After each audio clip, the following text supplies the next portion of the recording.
বাবা ইব্রাহিম ছিলেন মিথ্যেবাদী জঙ্গি আলেমদের গডফাদার, ভুল হলে মুসলিম জাতির পিতা। আমার নবী মুহাম্মদ সাল্লাল্লাহু সাল্লাম হজরত মওলা আলী মুমিনদের গডফাদার, ভুল হলে শেরে খোদা।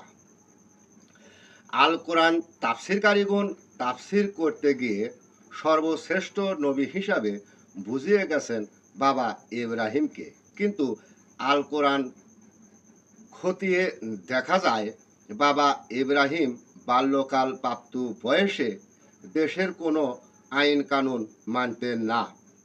সে সময় যারা মূর্তি পূজাকে প্রধান ইবাদত হিসাবে মনে করতেন, সে সময় তাহাদের ধর্মকে নিয়ে বাবা ইব্রাহিম ঠাট্টা করতেন।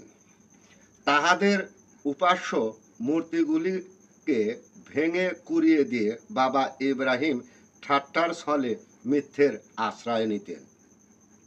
এছাড়াও বাবা ইব্রাহিমের জীবন হিস্টোরি খতিয়ে দেখা যায় বাবা ইব্রাহিম কোনো ধর্মের অনুসারী ছিল না, যার কারণে আল্লাহ উপর থেকে সিদ্ধান্ত নিলেন বাবা ইব্রাহিমকে নবী হিসাবে মনোনীত করবেন। সেই কারণে বাবা ইব্রাহিমকে স্বপ্নযোগে বুঝিয়ে দেওয়া হলো, কোনো ধর্মকে অবহেলা করো না, তুমি তোমার মনের অহংকার দ্বিধা দূর করো, এক নিষ্ঠা এক আল্লাহর ইবাদত করো, যার অর্থ ছিল সকল ধর্ম সমান চোখে দেখো, যার অর্থ দ্বারায় কতল করো। কতল অর্থ হত্যা, খুন বা ধ্বংস করতে হবে মনের পশুত্বকে।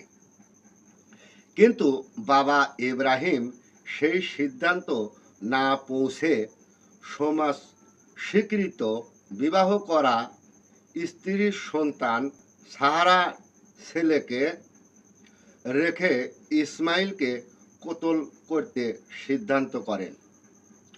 কারণ এটাই ছিল যে রাজতন্ত্র ভাগী যেন ইসমাইলকে না দিতে হয়।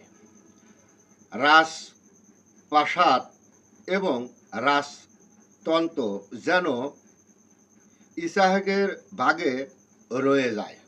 বাবা ইব্রাহিমের এই ছিল নবীয়তি জ্ঞান।